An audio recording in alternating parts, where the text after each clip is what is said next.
Welcome to Cultural Connections Lab. I'm your host, Dr. Kelly Forbes. We are here to talk with educational professionals around the world to impact and influence the education system as we focus on cultural connections and the education of multilingual, diverse students. We're excited to have you join us today, and we sincerely hope that you enjoy the show.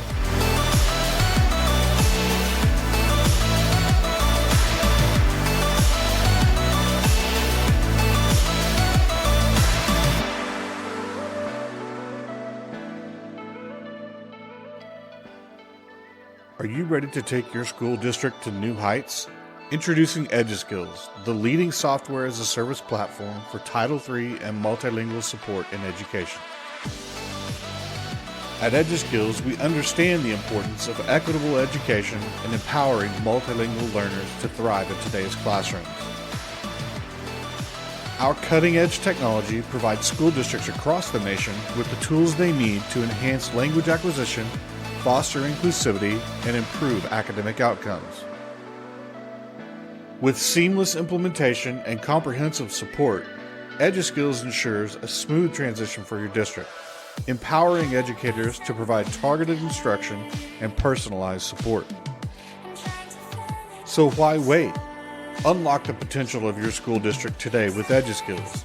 Visit our website at eduskillsllc.com or call us now at 405-879-9898 to schedule a demo. EduSkills, transforming education one student at a time.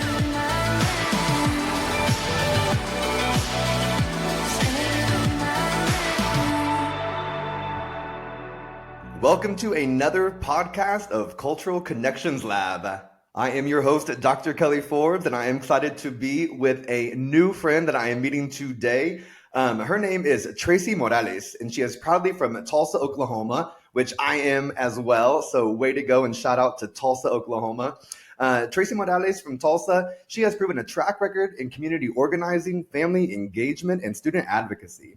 As one of the founding members of Dream Act Oklahoma, she played a pivotal role in establishing the statewide organization which continues to provide pro bono legal assistance to undocumented students and their families. Presently, in her role as the Family and Homeless Coordinator for Crooked Oak Public Schools, she serves deeply committed to fostering connections among diverse cultures and experiences with a special focus on supporting our Black and Latinx students. Her dedication is fueled by her firsthand understanding of the challenges faced by students with parents who primarily speak Spanish and possess limited education. She aspires to be the advocate she wished she had during her own K-12 journey. Tracey is a first-generation college graduate who earned her bachelor's degree in public relations from the University of Oklahoma, along with a master's degree in human relations. A big bienvenido a Tracey. Thank you so much for being with us today. I'm so excited that you're here, another Tulsan. Yes, definitely. 918 representing. Yeah, exactly. Oh my goodness. I'm so surprised that I haven't been able to meet you yet. Both of us being from Tulsa, both of us having this passion, obviously, for multilingual, multicultural education, and having myself also worked in Crooked Oak Public Schools as their first Title III director. It's crazy how this is like full circle right now. Yes, it is. It's a small world. It is such a small world. With that, I also want to make sure that we introduce our co-host today. You all know him from the very first episode that we had on Cultural Connections Lab. A big shout out to the president and CEO of EduSkills, the sponsor of Cultural Connections Lab, Dr. Jeffrey Taylor Tribble. Bienvenido, señor. Gracias. It's good to be with you guys today. Looking forward to it. Well, I'm really glad. I would like to start off by actually just learning more about how the two of you actually met and kind of where all of that started. How did you meet Tracey Morales? Tracey probably doesn't even know. You know, I knew of Tracey before we met. I have seen just social media. I guess. Think some things on social media that Tracey had been doing in the community, and then I connected actually with one of her former supervisor, boss. I don't know how you would term him, Tracy, Akash Patel, but Yeah, Akash, yeah. coworker, So founder of with Aspiring aspiring, Americans. yeah, with aspiring Americans, I met with him and talked to him about what the organization was doing, and asked if he'd be interested in coming to one of our conferences. And he was booked, but he said that you would most likely be available, Tracy. And so that's when I got in touch with you. And I don't even know if you remember coming out to, we did a conference in Edmond. This would have been probably 2018 or so, maybe even before that, Yeah, related to just kind of immigration policies in schools, things like that. So you, correct. yeah, so that's when we met for the first time, and I've really kept track of what you've been up to and been inspired by all the work that you've been doing. So honored to have you on the show and get to discuss more detail related to your background.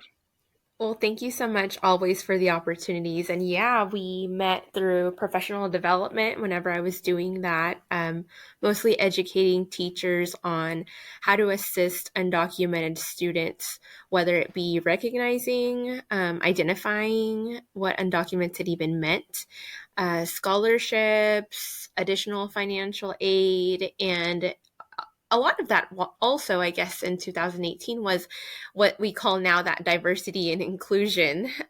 We hear a lot of those conversations of how do you do diversity and inclusion? And back in 2018, we were having those conversations of I have undocumented students. What is DACA? What resources are available? So it was thanks to people like Taylor, who were encouraging teachers and school districts to invite aspiring Americans to give this, provide these conversations and resources for our teachers across Oklahoma. So thank you, Taylor, for always connecting us with those organizations. Absolutely. Thank you for all you do. It's important work. It's really, really important work. And Tracy, I just want to say thank you so much for your service for that, because I really feel like there is a special need for this topic to be elevated to the forefront of our conversations whenever we consider the students that we're serving in our schools. And having that deeper Yes. understanding, that connection is vital for Yeah, for not just their academic success, but for life beyond. definitely. Yeah.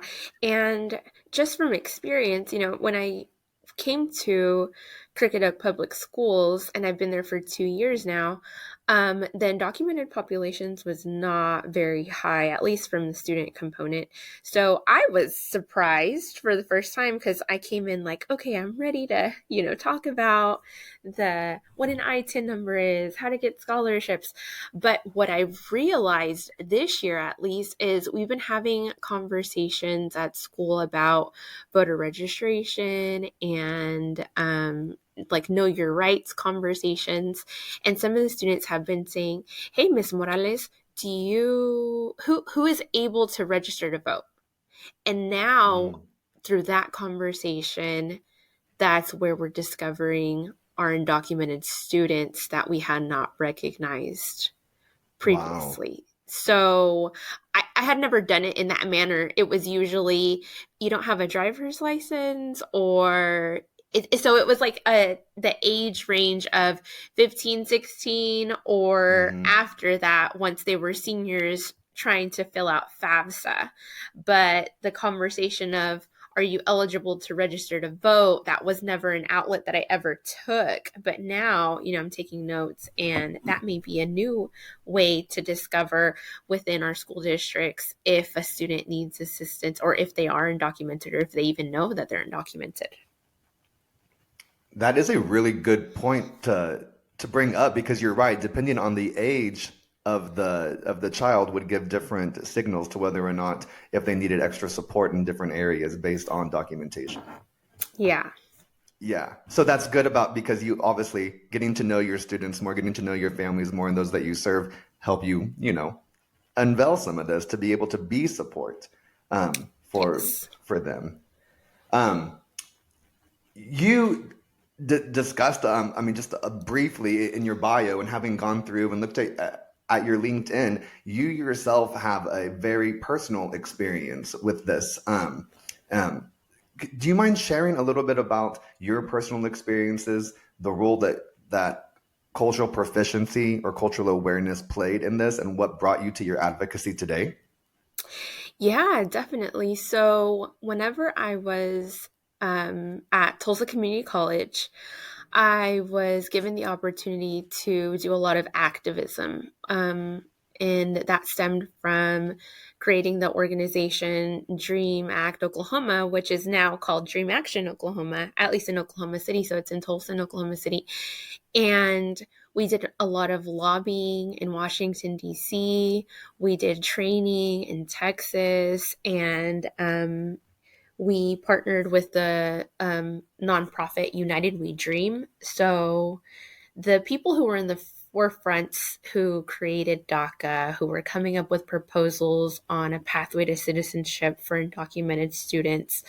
And I never really knew why it interested me, honestly. And let me tell you why. So both of my parents are citizens. All of my siblings are as well. And I was born in Tulsa.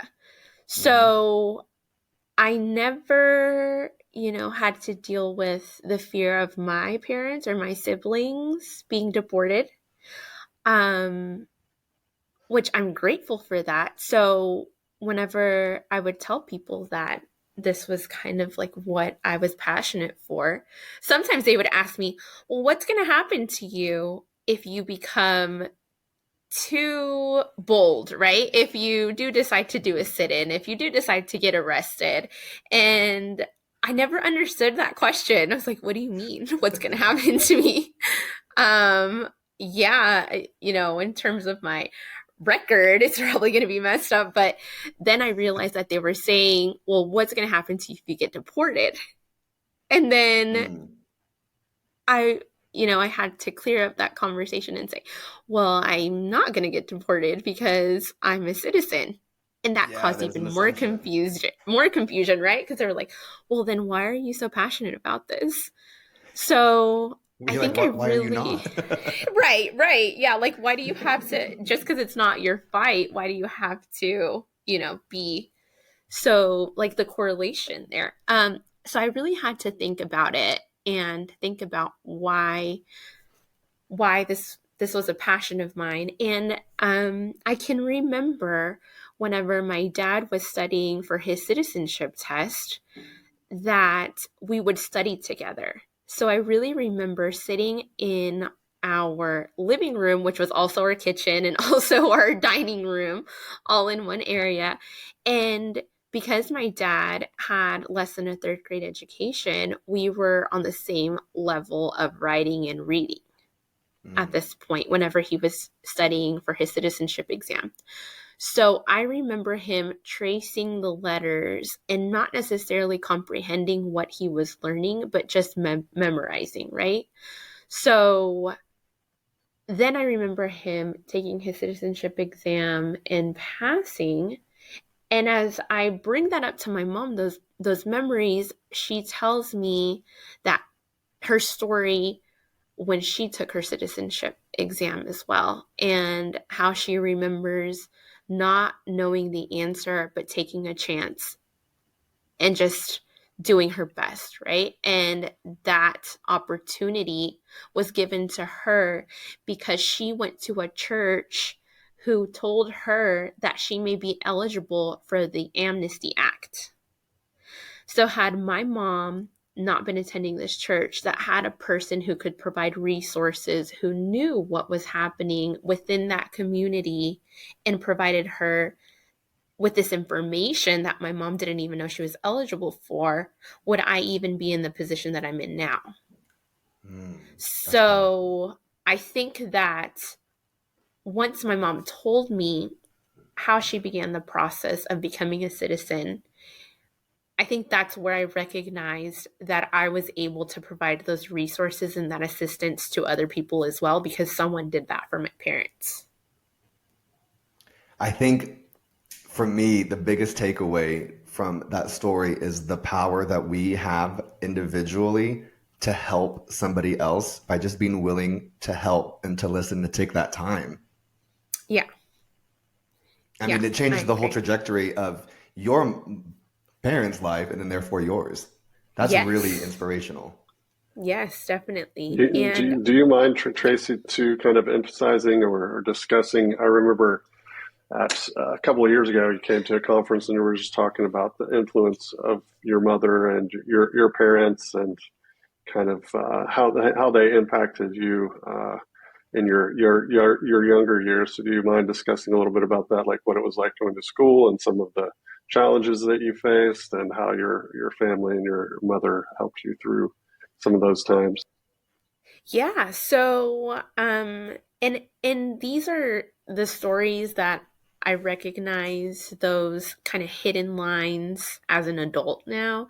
Um, but whenever I decided to go to the community college, it was just by chance. It wasn't that I, had this great ACT score or knew what I was going to study. Someone again with a resource happened to go to my school and said, "Hey, you are eligible for this scholarship because of your GPA alone." And I'm thinking, okay, perfect. Let's sign up. Let's do this. And I didn't know what college was. I didn't know what a community college versus a university was. My parents absolutely did not either. So they told me that I could get my college courses for free at TCC as long as I maintain my GPA. So, in that conversation, so I think it's the power of words, right?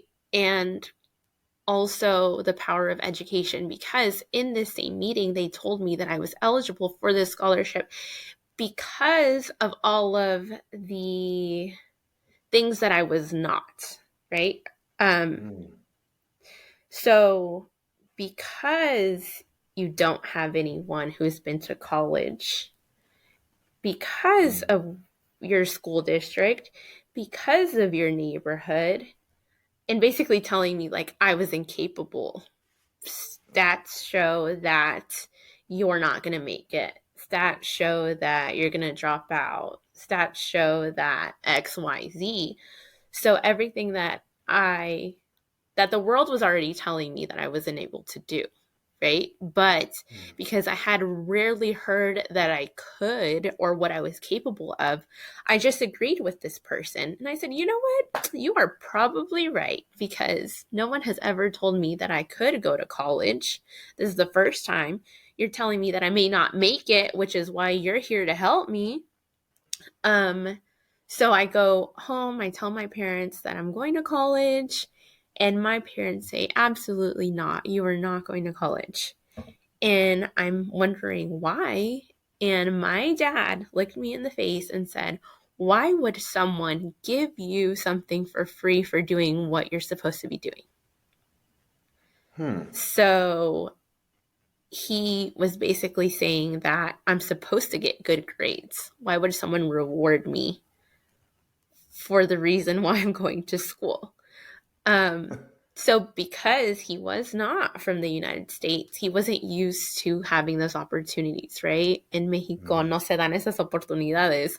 So he found it very strange. And I think it's also that he was not he did not trust the system. He did not trust like the government, right? Because of the corruption that he had experienced. So he was kind of like, it's a trap. You're just going to get into these loans. And it wasn't that he thought, I don't think he ever even questioned if I was capable of finishing or obtaining a degree. His concern was, I'm going to be trapped and I'm going to have all these loans, and how are we going to pay for it? So I told my parents, I don't know, but I'm just gonna try it, and if it works out, cool, and if it doesn't, well, at least we said we tried. So I go to college. I don't know how this happened. I don't remember enrolling. I don't remember getting an ID or like my number or them asking me what I wanted to study. I have no idea how that happened at all. But I showed up, um, and then I realized that I don't know anything. I don't know basic math. I don't know how to write. I know how to read. I definitely don't know science or geography.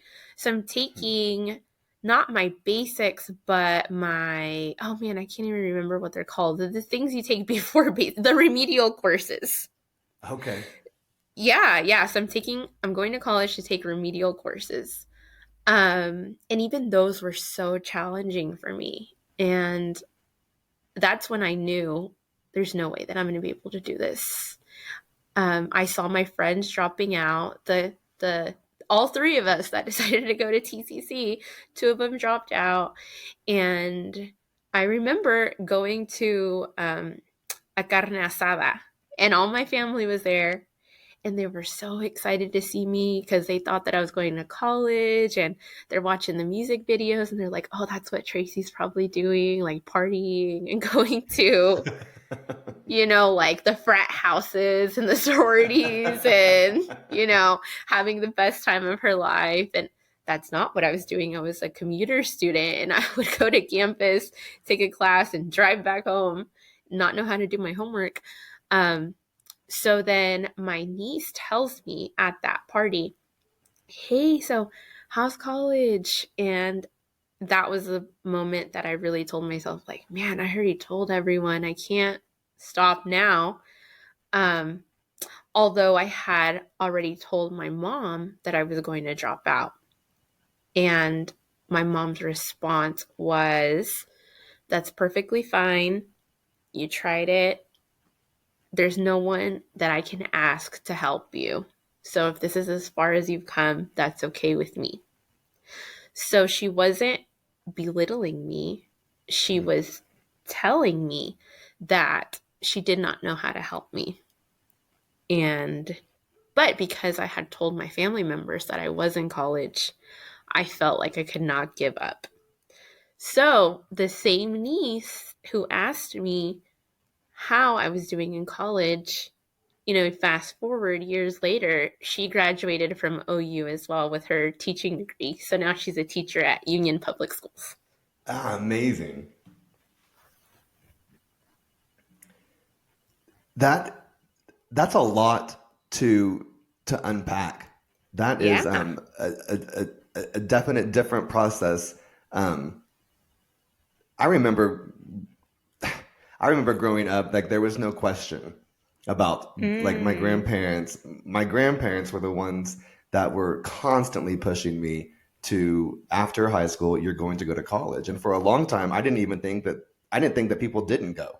I thought Wow. everybody went. And so I mean, because it was just, that was constantly what we talked about and discussed is that you were going to go to college after high school, just period. Like that's just Mhm. what everybody does. But at the same time, Mm. though, I knew that I didn't have any family members that had graduated from a 4-year university either. Okay. So I don't know why I was necessarily confused, but I just still thought, regardless, like this is what you do. This is what everybody does. And so, and of course, much younger then and have matured since then. But then you do learn of so many different stories of people's paths uh, getting their bachelor's degree and or master's degree and or doctoral degree as well. But I love this story Yeah. though because it's so inspirational because it really goes back to like not only like si se puede pero si se pudo. Like I mean See. it was so See. incredible. And so after you were in there and like really overcoming these obstacles, um, I mean, you obviously did because you got your master's degree as well in human relations from the University of Oklahoma. What was the rest of that journey like after you had kind of that encouragement still from your family members, but then also kind of that realization, like I guess maybe I don't want to let anybody down, and I need to continue and move forward doing this. Yeah, so then after TCC, it was time to move over to OU, which is in Norman. And culturally, women don't move out. And I'm the baby, so I'm supposed to take care of my parents. Um, so when it was time to move, my parents definitely did not understand. They said, "Why do you need to keep going? You already finished here. You graduated twice with your high school diploma and with your community college, your associate's degree. Why do you need to keep going?" And again, the answer was, "I don't know. I've been given this opportunity. I really don't know what this means, but I need to go to OU. And my parents bribed me. I'll buy you a car. You can stay home. You don't have to work. And I'm thinking, and I would tell them as well, like, what was the point of me getting my associate's degree if I cannot continue my journey of what I want to be when I grow up ultimately. And I still don't know what I want to be when I grow up, but that's how I phrased it. Me neither. Right? It's okay. Yeah. So I finally convinced them, because we did an OU tour and it's the first time that they had seen a university, because TU is in Tulsa and so is ORU, but they're so expensive. And Right. So expensive I as mean, private, yes. it was like very unrealistic versus, I don't know, OU campus, I guess because we don't have the gate, it's not gated like TU is maybe. It just seemed like a more open, happier place to be. And we did a tour with my family, and I think that's where that pride came in of, wow, this is what a university looks like. I understand why she needs to move here and then obtain her bachelor's degree. And then it was hilarious because my parents dropped me off at my apartment and they were getting ready to leave. And the like common area said, oh, we have hot dogs and a pizza and chips, and come hang out before you leave. So we go to the common area and there's a pool party happening, and it's like this fraternity. So there's all these shirtless guys. And then my parents are like, oh my God, what did we do? I can't believe that we just dropped off our daughter in another city with all of this distraction and things happening. But yeah, they weren't so secure after they left me there. But it was a challenge of then it was the abnormal things that my parents could not comprehend. So my mom would call me at 9 p.m. Where are you? Are you home? Are you going to bed? And it was final. Sometimes I was like, Mom, I can't go home. I have to study. I'm still at the library. There's all these people at the library. And she would not believe me. And then other people saying like, oh, well, she's probably out partying and she's not doing her homework and she's just telling you that she's at the library, but that's not the case. But then the people who were telling her these things had never experienced a university life themselves. So I would tell my mom, you just have to trust me. I know that it doesn't seem normal because it's not something I would be doing at home. But here on a college campus is open 24 hours. We sleep during the day. We study at night. It's irrational at times, I know, but we have to do what we have to do to pass our finals. And that was a challenge because my mom wanted me to be home every weekend. So that affected my grades. It affected my mental health. It affected not being able to really balance my life. And it wasn't until that second year that I had to tell my mom, like, I understand that this is challenging. It's challenging for the both of us, but this isn't for a long time, as long as I can focus and get it out of the way. So it was definitely a challenge to convince my mom that some weekends I needed to stay in Norman to study, to meet up with my groups if we did have group work, and just how difficult it was, and to not blow off any more time and money and energy, because at this point my parents were still helping me pay for college. I did have a couple of scholarships, but it wasn't enough for me to say, oh, if I just mess up this class, like I can take it again next semester. Right? It was like, no, this is really expensive. And then you get the university emails. Congratulations, we had the best year ever. By the way, we are going to raise tuition another $1,000 this year. Yes, I remember those. Yes. Every year it was like, oh, we did great. Cool, you're charging me more. So I'm thinking the longer I stay here, the more expensive it's going to be. So finally, I made it to graduation, and I remember it was like March of my graduation year. I was still telling my mom not to tell everybody that I was graduating because I still wasn't sure. And Oh. the thing was, I was doing great in my classes. It was just, I couldn't believe it. And I was still just doubting myself. Like, is it possible? Am I really graduating from the University of Oklahoma? There's no way. Mm.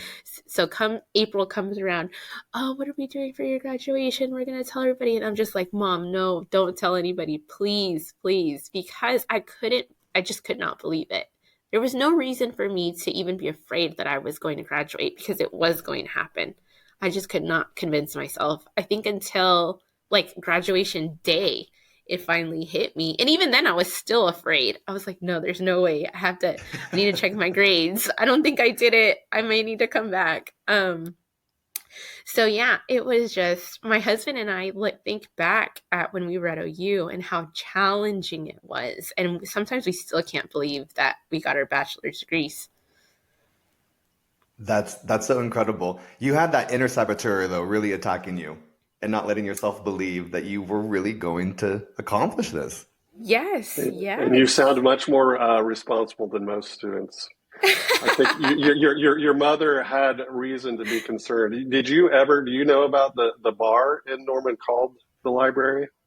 Yes, I I did thought go to about the that one library. too, I Jen. know. Yeah. That's like you got the irresponsible kids at the library drinking, calling their parents saying, I'm at the library. I can't go home. I got to study. I'm at Right. the library with my friends. You're like, no, pero en serio, aquí estoy. I'm in the library. Yes, yes, yes. I did go once. I was like, okay, now I understand. For the experience. Yes, for the That's experience. Yeah. the fun library. The fun library. Yeah, I did not experience the fun library very much. It's not as quiet in the other one. No, definitely not. Yeah, but then I attended the ring ceremony with my parents, and they met the president of the university, and we went to homecoming together. So they really got to experience the whole university culture.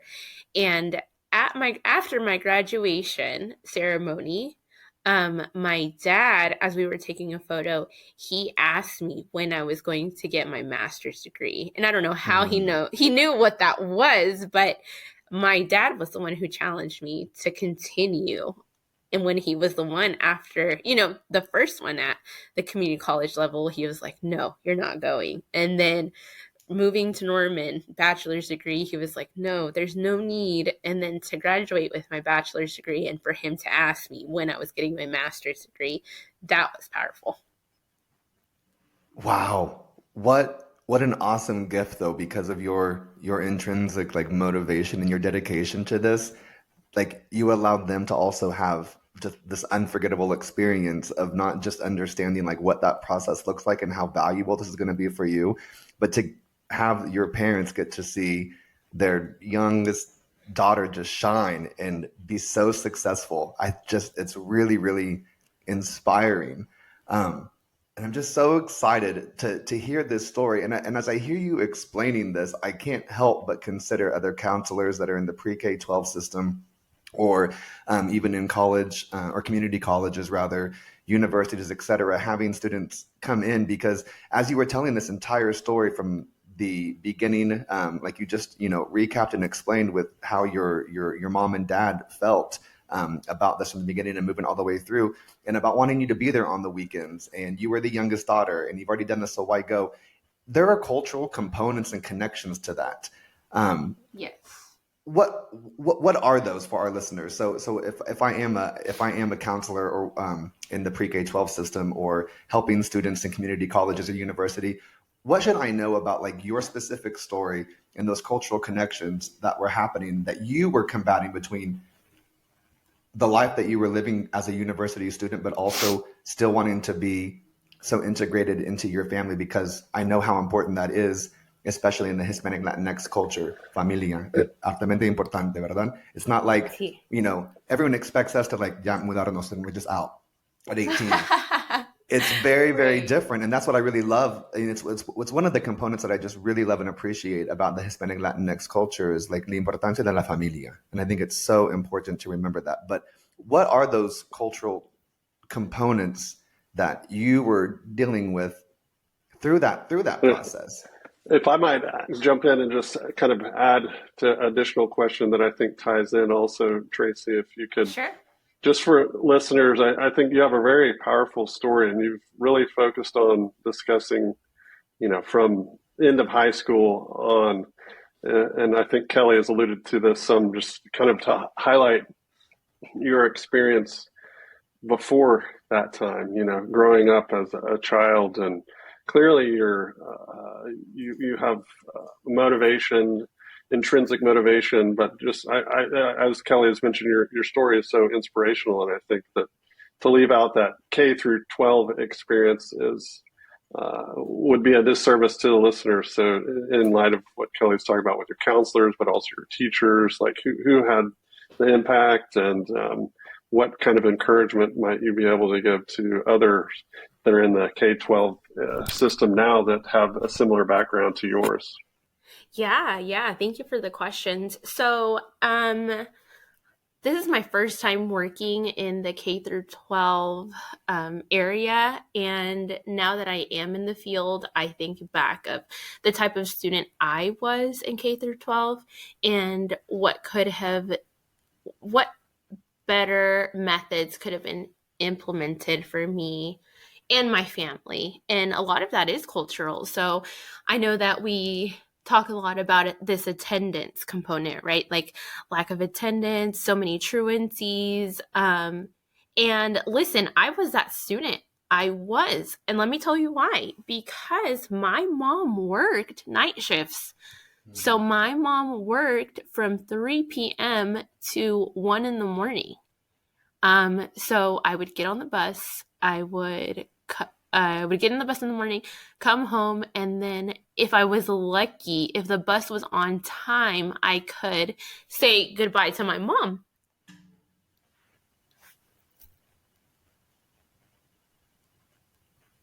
So then I would tell my mom that I wanted to stay home sometimes from school so I could spend time with her. But was the school district only saying that my mom was a bad person because I wasn't going to school?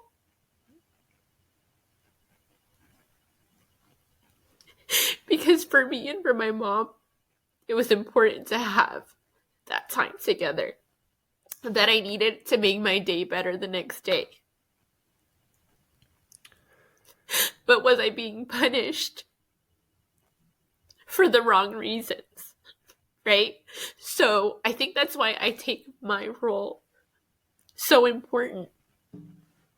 Because, and I'm so passionate about it, because I want to check in on my families and ask them, what is going on at home? Is it because you're tired? Is it because you don't have a home? Is it because you don't have utilities? Can you take a shower? Was there a conflict at home? What is happening? Because we want them to be at school, definitely. But what can we do to make those things better? So I was that student who was missing school because I wanted to spend time with my mom. I was that student who would tell my parents, oh, we're not doing anything today anyway, we're just watching a movie, and that was not a lie. I was that student who wasn't learning anything but was getting good grades because I would sit quietly and not cause disruption in the classroom. And that did affect me long term because I didn't learn anything. However, not all of that was my parents' fault, which I feel like is what happens, that we blame these minority communities because they didn't obtain the education, right? Because they don't know, because they don't prioritize. But in reality is our families respect the teachers the most because they are educated and they know what's right. So it's so complicated as I reflect on, how we categorize these quote unquote bad kids, because I was one of those bad kids.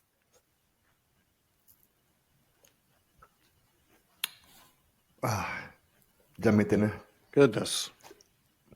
Mira, apenas te conozco, pero te quiero muchísimo. I'm so thankful for you to like, to share this. And I'm tearing up with you, not because I've had the experience, but I've worked with students that have been in those situations, and that it's that advocacy. And so it's coming from different places. But thank you for your advocacy, and thank you for being that loud supporter, and for asking those questions, and for working with our families. Because I think that there's a whole lot about understanding, culture and the role that it plays, and how we have such it's a dominant culture that has created the education system, and it just I feel like it's so rigid, and we can't find the flexibility or the creativity to be able to serve all of our students, and understanding like these situations that are impacting them so much that it makes it hard for them to want to come and learn about figurative language or fractions whenever they just want to be able to spend time with their mother or their father. Right. And I always bring that, up in conversations whenever I'm talking with other teachers, is about like, we have to be really considerate about what we are doing and what our actions are, what our words are, that we're not culturally destructive. Because if we're in the teacher lounge and we're saying like, those parents and how they never come, I'm like, well, those parents are sometimes the one working 2 or 3 jobs, that have multiple kids, that are doing everything and are much more engaged in what's happening in their child's life. We just have created a system where if they don't come between 5 and 7 on this one Tuesday evening for the parent conference, they're bad, And I'm just like, that's not it. And you're missing the asset. You're missing the incredible vessel of the human that is right there in front of us, someone's baby, someone's child. Yes. Yeah, it really highlights too the culturally what it's viewed as good and bad. And Tracey, I hear you, and internalizing the European view of good and bad by calling yourself that you were that bad student. And I think there are a lot of students out there, whether listening or not, that feel that same way. They believe, because of what somebody else has told them, that they're bad, that they're a bad student. How did you overcome that? How did you recognize? Because clearly you're not a bad student.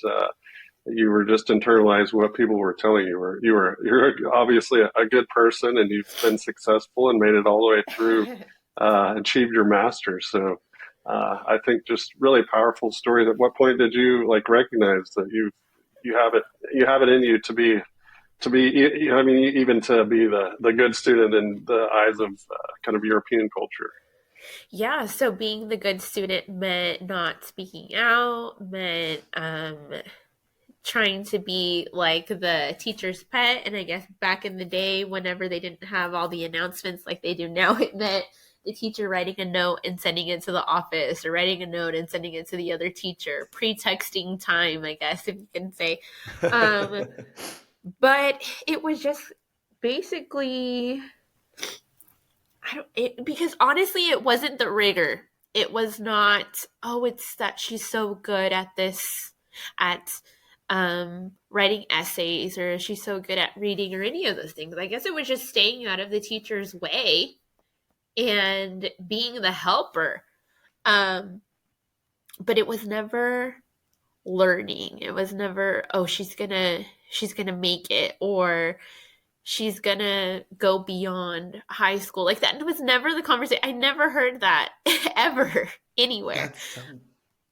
Yeah, I feel so backwards from what you would expect. Because I never want to hear be like, I was considered good because I stayed out of the way and was quiet. Yes, stifling. It's so stifling. Is that really what we want for our students to feel? Yes, exactly. Especially ones that are already. Kelly, you can't live in that environment. Mike, you know me too well. Absolutely not. No. Yes. And I think that's why I'm not that way anymore. But I can't tell you that I had a teacher that said, you're going to do great things, or what do you plan to do after you graduate? I never had those conversations. And I remember actually texting on Facebook or sending a message on Facebook to one of my favorite teachers in middle school. She was a great teacher. And once I went to college, I checked in with her and I told her, hey, I just want to thank you for being my teacher. Like, I'm at the community college now. And she was like, oh, sweetheart, I appreciate it. And that was my first year. It was probably the worst year I ever had. I was like, okay. And I've never been a teacher, but I have heard that first year is really difficult. But just reaching out to my teachers now as an adult and all of them admitting to me that they didn't teach me anything. Wow. So I'm not making it up whenever I would tell my mom, can I stay home? We're not doing anything today. Because it was true. We weren't doing anything. But then I get penalized because I didn't show up to school. Well, I think it's interesting. You were learning more at home. A little, yeah. That's what I guess point I was gonna make. That's ironic. I keep hearing you say, you're a bad student, that you weren't learning anything, but you are bilingual. Yeah. Unlike many people, and so you were learning things. It just wasn't what the school was expecting you to learn.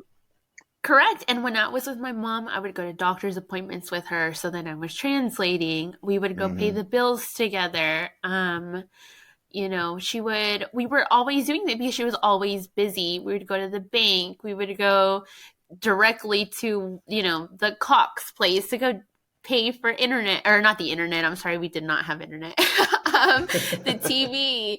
So doing all those things with my mom, cooking with her, going grocery shopping, getting ready for her day, having a conversation with her. So I was doing more with my mom. You are correct, Taylor. I was doing more with my mom than I was at school, because at school I was just being the helper, organizing the papers or taking a note somewhere. At some point, I was an office aide for I don't know how many years. And as an office aide, I just sat there next to the phone, waiting for the phone to ring. And it rarely rang. So that was like a complete hour of my life at school where I wasn't doing anything.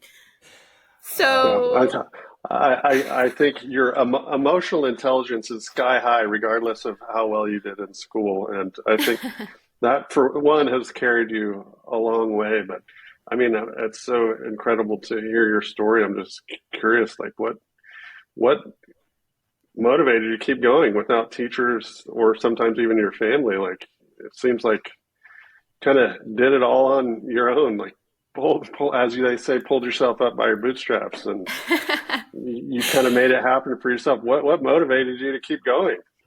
So first motivation was my niece asking me how college was, because I think I was a little bit embarrassed to drop out at that point. I didn't want to disappoint her, and if I did drop out, I would have to tell everyone that I didn't finish. So that was the first one. Then I found organizations that with people who look like me. So again, the cultural component of I need to find people who know what it's like to have your mom calling you, telling you that you need to go pick up some tortillas before you come home, or come home because you need to eat dinner. So then I joined an organization, the Hispanic Student Association, where there were people who looked like me that had similar experiences, but they were ahead of me. So they were almost graduating. So that definitely helped me see where I could be. So it was that comparison of, wow, they made it, and we are similar backgrounds. We both had to take these courses. It's challenging for the both of us. So I think it's maybe possible, because it was the first time that I had seen someone who actually had some answers. So then joining HSA and being involved, then that led to this activism of what's happening in the United States with our undocumented populations and just the community of Tulsa, because I remember it was that bill where people were essentially self-deporting because of fear of deportation, and these anti-immigrant bills that was happening. So that led me to doing training in Texas and Washington, D.C., connecting with United We Dream, and meeting other people across the U.S. who were also getting multiple degrees, their bachelor's, their master's, their PhDs, and they were undocumented. So I think that's where I had my privilege check of, I can do this and I should do this because I have resources to do this because I am a citizen. So there's no excuse, basically. Um, Again, not fearful that my parents were going to be deported, because that was not going to happen. It was not going to happen to my siblings. It was not going to happen to me. So then I really had to figure out what were my barriers. And if the challenge was that it was going to be difficult, whereas, well, things are difficult for everyone. College is hard. And that wasn't enough for me to drop out, especially when I saw people. I mean, I had a friend, Julieta from Texas, who she went to her senator in Washington, D.C., and she ripped her degree in half in front of her senator because she did not have a social and she could not use her degree. So I'm thinking, there's, this is first world problems for me. I have the opportunity. I need to keep going forward to be able to provide these resources for other people and to provide a good life for myself, for my family, and to make my family proud. They must be so proud now. Yeah, they still don't know what I do, but they are proud. I'm sure that they are glowing with orgullo and pride for you. Well, thank you. I please hear me when I say I'm just so thankful for this podcast to be able to meet people like you. And it's interesting how I've met so many people from all over the nation right now, and then you are right down the street. I'm meeting you here for the first time. But I hear your story, and I know that it's a very unique and special one.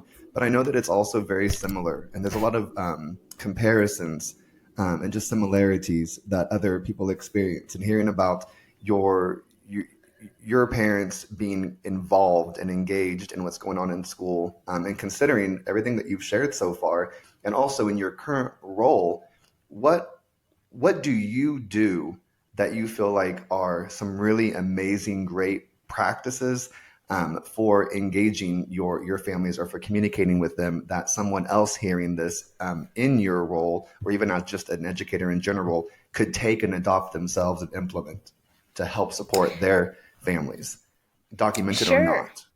Yeah. So I think whenever I share with you how passionate I am about my role and how I aspire to be the advocate that I wish I had in my own K through 12 journey, and a lot of that is just making sure that someone spoke the language, the heritage language, and was available at any moment. And sometimes my parents did not go to the school because they didn't know if someone was going to understand the question. Mm-hmm. And when there's that barrier, that immediate barrier, and they're not comfortable with the idea of, if I get off right now, will this person who will be in the front office, will it be the person who is bilingual or not? Will it be the person that's rude to me? Will it be the person who is frustrated because I don't understand the question or I can't answer the question? So first and foremost, we make sure that we have someone on staff who is able to understand and make that conversation inclusive, but also that we want them to be asking these questions, that it's not a burden. Sometimes I get text messages from parents and they'll say, I'm so sorry to bother you. And I have to remind them, this is my job. I want you to talk to me.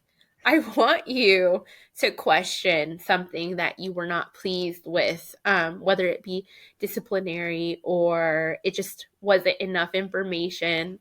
Please ask your questions. So sometimes that's what parents, they want to know that they're not a burden because they are fearful that they're going to get kicked out, or that you're going to treat their child differently, or that their child is going to get in trouble.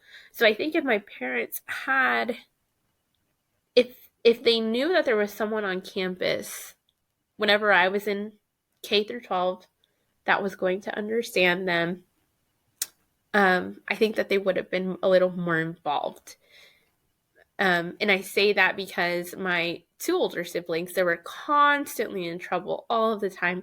And my mom was always in the office. And that's where she had to really, strengthen her English, because she wanted to know where my brother was and why he was being suspended. But there was never anyone who ever spoke Spanish to be able to assist. Sometimes it was a matter of pulling out other students, but then can you really do that for privacy purposes? No, that's the answer. No. Correct. And you shouldn't. Everyone listening, don't do that. Right. Please. Right. And you shouldn't be pulling out kids who should be learning in the classroom to go do a job that you should be hiring for, a position that should be filled. So had that been the case, I think my parents would have been more involved. And a part of that, too, when you speak about parent-teacher conferences, because on the report card I had straight A's, my mom assumed that she didn't have to go to the parent-teacher conferences. For what? You're already telling me that she has good grades. So and you're the teacher, and I respect difference? you and trust you. So Exactly. But then, they say, oh, well, Tracy's mom didn't come to parent-teacher conferences. She must not care. You feel like you can't win for losing sometimes. Yes, I know. Tracy, it's sad to say, but I think that there are probably other students out there right now in K through 12 that are experiencing similar things to what you did. I know some school districts, some schools have come a long way, and for instance, your school district that has hired you to help make things different for students of similar backgrounds as yours. But what would you say if there were a student listening or a parent of a child, if you could go back, and I know there's a limited amount you can do as a student, but if you could go back and change anything about the way you approached life and your education in the K-12 system, what would you do different, or how would you encourage students to respond to that environment if they're currently kind of living in a similar situation to what you were when you were growing up? Yeah, I think that I would tell the students to find whatever teacher they feel the most comfortable with, or if it's their principal, if it's their coach, if they do have access to the superintendent, like our students, because we're a small school district, they have access to the superintendent, to bring up those conversations and say, my parents have a question, but I need someone who speaks Spanish, because the answer then is not, well, you speak Spanish. Can you translate for your mom so that we can have this meeting? No, I need someone else who is going to be able to moderate this conversation and to be able to answer the questions for my parents. And I think had I told the principal, my mom wants to speak with you and I need someone who speaks Spanish. However, I think in that time, what that principal would have probably told me is, well, like I said, well, you speak Spanish, so can you do it for your mom? You tell her what I'm saying and you tell me what she's saying. And I think that if there are some students in school districts that bring it up to teachers or principals or superintendents, that may be the answer they get. But we just need to be adamant, as well as adults, to say we need someone who it is their job to handle these conversations, because they can be prepared with better answers. The student is not stuck in the middle. If you're talking negatively about the student directly and they have to tell their parent, how's that going to work out? And we will be right back. Are you ready to take your K through 12 multilingual programs to new heights?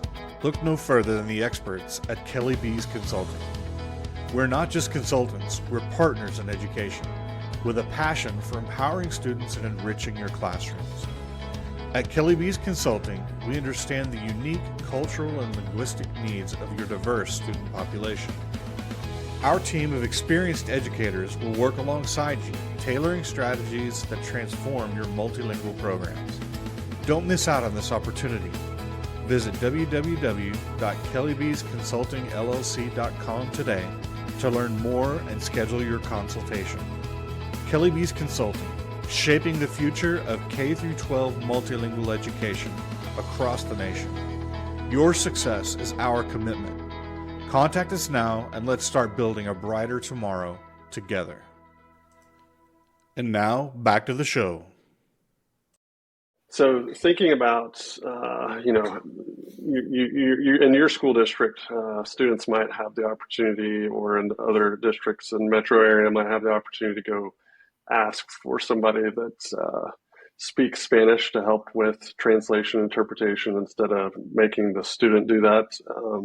But thinking about districts in rural areas or areas that may not have a full-time employed personnel that is bilingual, or maybe they're speaking that they speak a language other than Spanish. Obviously, many school districts have languages other than Spanish as well, and it's not always practical to have a employed translator. In that regard, are you aware of services that or companies that provide services that can help out in that regard to help ensure that school districts are able to offer translators or interpreters for those situations? Yeah, so I know that there are some people who do contract work. Let's say there's a school district that said it's not within our budget. However, we do have a stipend or some other dollars allotted for that. I think it's worth trying it out.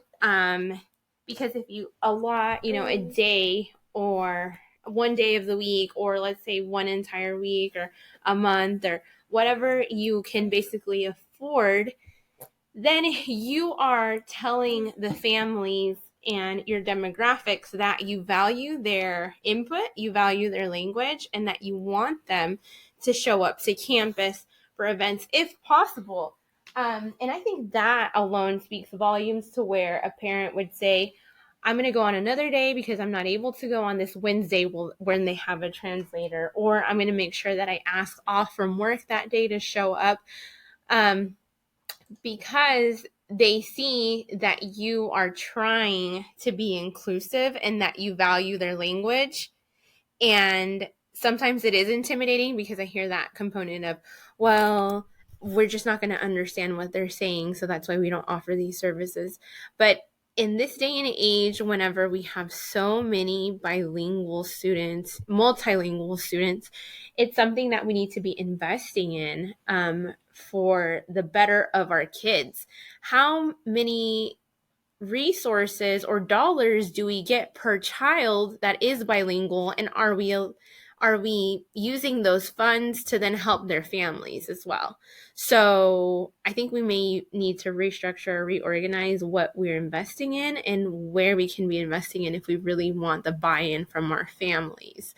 And I think when we do ask our students to be the translators in those difficult conversations, that pushes the child further to say, I don't want to speak Spanish because I don't want to be stuck being the translator. I don't want to be uncomfortable. I don't want to be the one who tells my parents bad news or even good news. There are some kids that cringe whenever you tell them positive things, and they just can't handle it because maybe it's something that they've never heard within, it's something that maybe they're not used to hearing, right? So I'll give you the example of when my dad told me, why are you being rewarded for having good grades? Instead of saying, that's awesome, you got a scholarship, congratulations, right? He was like, no, that doesn't happen. You're supposed to be doing that. So I imagine if there was a teacher saying good things about me to my mom, I have to translate that. First of all, I'm taking in the compliment. I'm trying to figure out these feelings, but then I have to translate that to my parent, and then the reaction of my parent, I'm not really sure what that's going to be. It may also be, well, yeah, I've raised you to be this respectful person.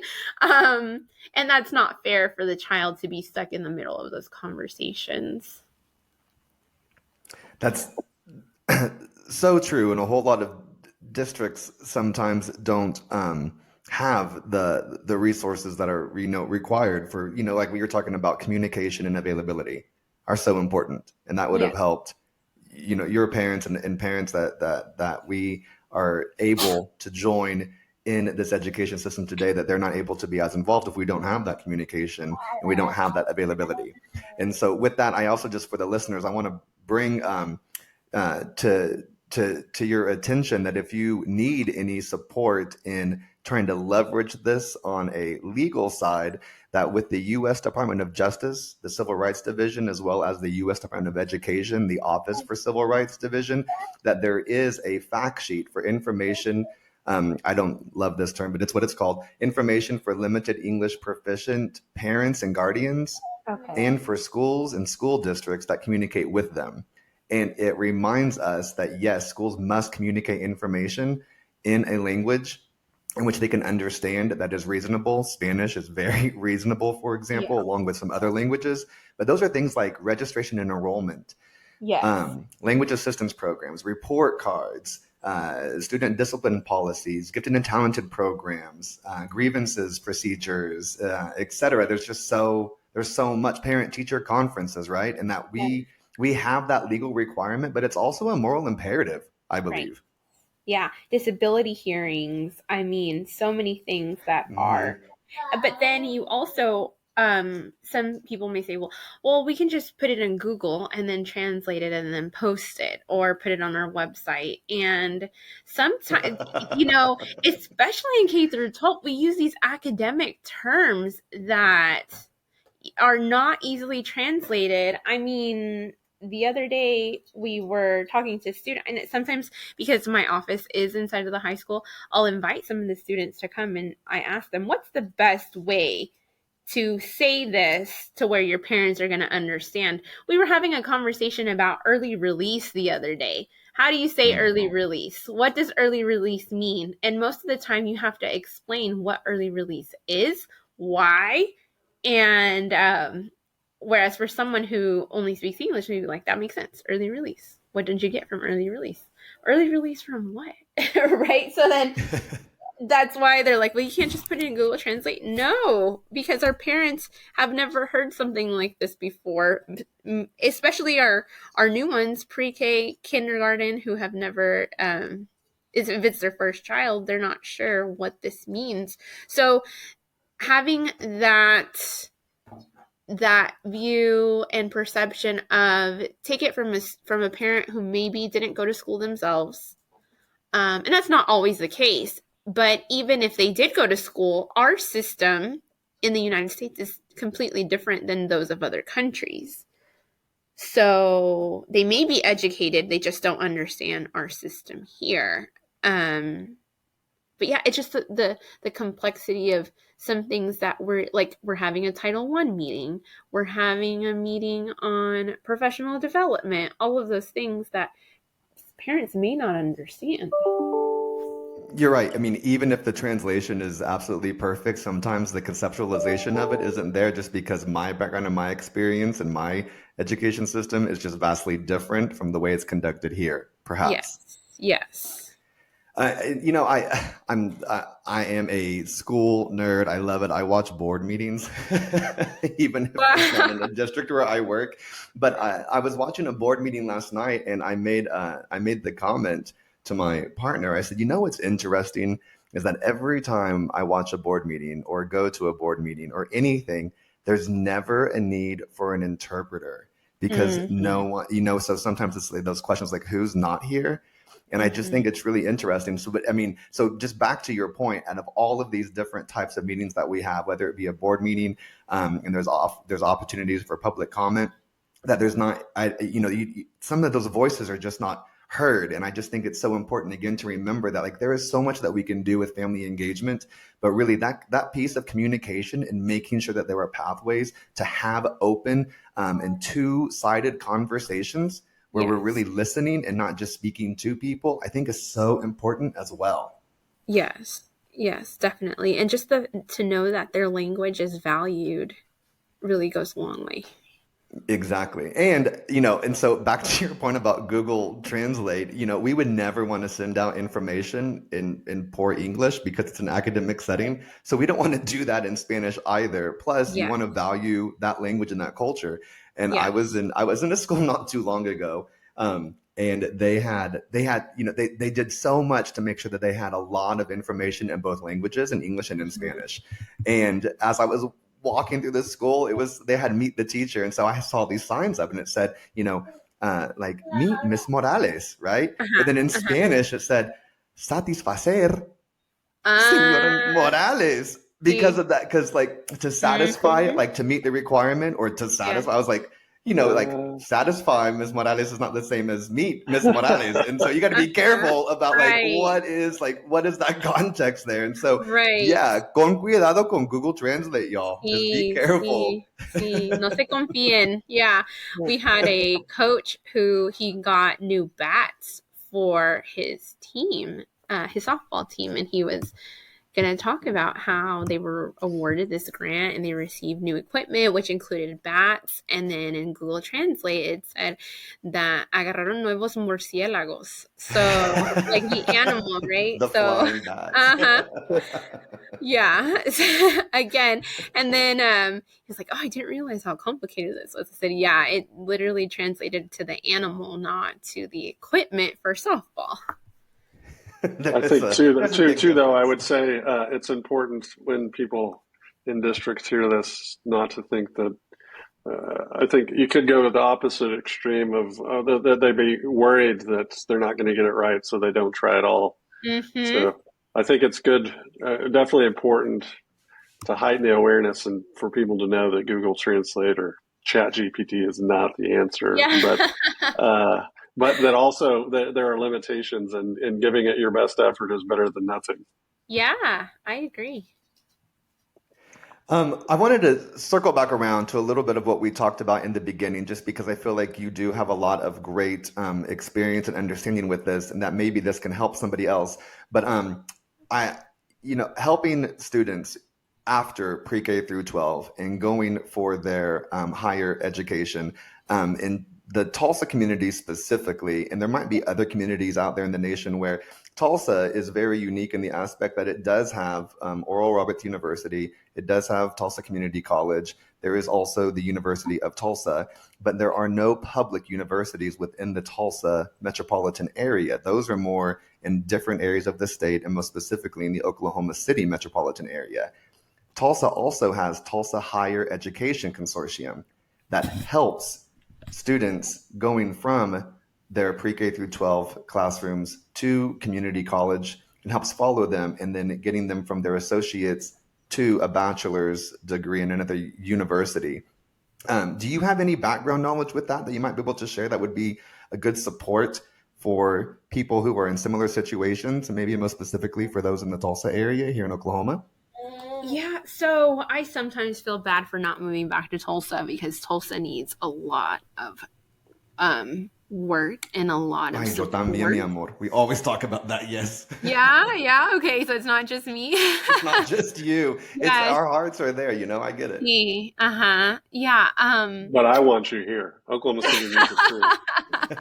well, thank you. And it's good to be wanted somewhere. But that's not to say that I don't feel guilty not sharing these resources in Tulsa, because it's just so necessary from my experience of, is TU really going to be a good setting for me? And honestly, absolutely not. It was not going to work out for me. I did know some students who went to TU who went to great schools in Texas, though. So they were set up, they were going to be engineers. They always knew they were going to be engineers, and that just was not me. I actually remember I was at TU and I was hanging out with a friend, and we were in the parking lot, and I was dropping him off, and the security came up to our car, and he was like, "Let me see your IDs. Do you belong to this campus?"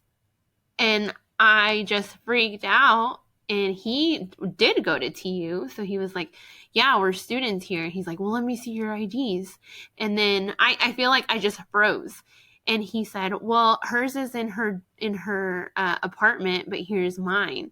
So after that, I just knew that it was not going to be a good place for me. I was never going to thrive there. I was never going to be accepted there. And maybe it was because it was a private setting. And I didn't want my parents to ever have to be questioned if they were actually supposed to be on that campus.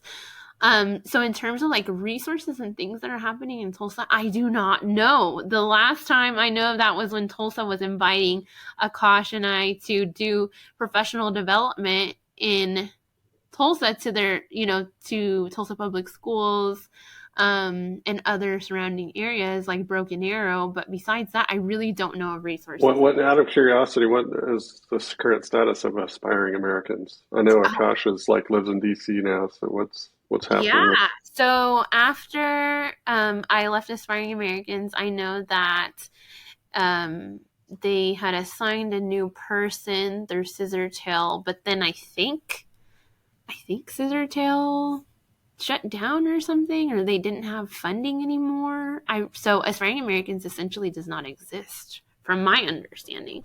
But even after we both left, there was no more training. It was just whatever was online that we had provided. It's unfortunate. You guys did such good work. Yeah, it was very unfortunate that, we weren't being supported as much as we needed it to be. So we both needed to leave that environment. Well, I think that's good to remember that as many great programs and associations and organizations that are out there, there's still so much work to be done because Yeah. sometimes there's obvious situations where the reality is they don't always stay afloat, and so there's always continuous work to be done. And just again, reflecting upon everything that you've shared with us so far, and it's an incredible journey that you are sharing with us, and I thank you so much for that. And so I kind of want to ask this is for me, kind of my final question. Any thoughts that you really want to leave us with, but mostly, how does this change the trajectory of what you want to do personally and professionally, knowing that we just got to hear a little bit from your own precious child, and there's got to be probably a very special connection between what you're doing in your current position in a school district, helping families, reflecting upon your past and where you are today, and how does that impact what you do, taking into consideration your precious child as well, about Yeah. In a few years to start participating in this. Right. And I appreciate the questions. I appreciate the time, because this also allows me to reflect even more. Whenever you ask those questions, I'm like, I don't know. I've never thought about that before. I'm living day by day, and I'm thankful for every challenge and opportunity that I've been given. So, for example, this position at Crooked Oak, working with families, which has always been, as they say, my bread and butter. I love working with families. But then the challenge of working with homeless communities. So our unhoused students and the transition and wraparound services, that was something that I had never experienced. I had worked with our Latino community, then with our undocumented populations, then I worked with solely Black males, then we added Black females and males, then we added our then I come over to Crooked Oak working with K through 12. I had previously worked in higher education only, then working with our homeless community. So I think I'm so grateful for every challenge and every opportunity that I get, because I'm allowed to grow and learn. But when it comes to my children, I think because I've been challenged and I've had the opportunity to advocate on so many different avenues and platforms, and also really value that I am bilingual and that they are bilingual and hopefully multilingual. I don't know. I just hope so much for them. So as Mateo's talking over here, he wants to answer the question as well. But I don't know how to answer that question. I feel like I don't want them to grow up. So maybe that's why I don't really think about it. I want them to stay babies forever. But my husband, he really wants both of them to be engineers, so he tells them all the time, "We're engineers. This is engineer food." And my daughter, whenever she's fixing something, she'll say, "I can fix it, Papi, because I'm an engineer." So then I think that he could probably answer that question a lot better than I could, because I want them to stay little forever. I do think you're bringing up a good point in communicating with them that they can achieve great things, whether they be an engineer or not. Really, from the beginning, helping them understand they can achieve greatness is so important. Yeah, and I think because we're not concerned if they're going to go to college or if they're going to get a good education, we definitely always love to explore what their interests are, versus, I guess, and maybe, to Kelly's point where he says that he was always expected to go to college and that it was just this mandatory thing that everybody did it. And for our kids, I think that we're more open, especially nowadays, of what their lives are going to look like if they decide to do a career tech, if they decide to go to college or not, if they decide to move to another country because they are bilingual. I think we're open to all of those conversations, versus my parents, the highest expectation of me from them was to work at a bank. The expectations that we have for ourselves is so important, to also take into consideration the dreams and the aspirations that we have, and to make sure that all the students and all the families know that they have the availability to achieve any of them. But we also have to make sure that we do our parts to create those avenues and the opportunities for all of our students, equally and equitably as needed. Yeah, and to continue to support them, because the more we tell them that they can't, sometimes they will believe that. And I do have students that thrive. They want me to tell them that they can't. They want me to tell them that, no, you can't make an A in this class, because they like that challenge, although it's very negative. That's what they're used to. Because when I tell them positive things, they're like, "Oh no, Miss Morales, don't say that. Don't tell me that you're proud of me. Don't tell me that, you expect more of me because I can't handle it." I've never heard that. I've never heard someone say that to me before. Well, you are definitely changing lives every single day, and I mean this with all of my heart. You've changed mine today, and you helped make me even a better person, and hopefully a better professional in what I'm doing, just because you were able to share and be vulnerable. And so I cannot thank you enough for your time today. Are there any last words that you would like to leave with our audience, with Mike, with Taylor, myself, anything? I feel like I've shared a lot, but I really appreciate all of you for the questions. As I mentioned, I appreciate Taylor always thinking of me, plugging me in. I guess Mateo was thanking us too, right? Yeah. Mateo, this is how we pay for your daycare, Stumpy. Oh man, thanks for your time, Tracey. We really appreciate it. Had a lot of fun. I appreciate it so much. Yes, thank you to all of the listeners out there. Thank you for spending this time with us on Cultural Connections Lab. I would like to do a big shout out to Dr. Taylor Tribble, the co-host today, CEO and president of EduSkills, our sponsor, to our producer, Mike Overholt. Thank you so much for making us sound great every single time. And last but not least, sinceramente, muchas gracias a usted, Tracey Morales, por todo lo que estás haciendo en el campo de educación. Thank you for everything that you're doing in the field of education.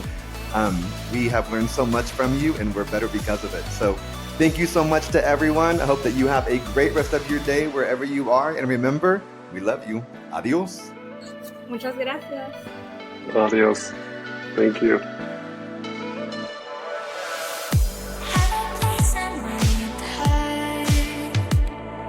Thank you for joining us today. Don't forget to like, follow, and subscribe. Adios.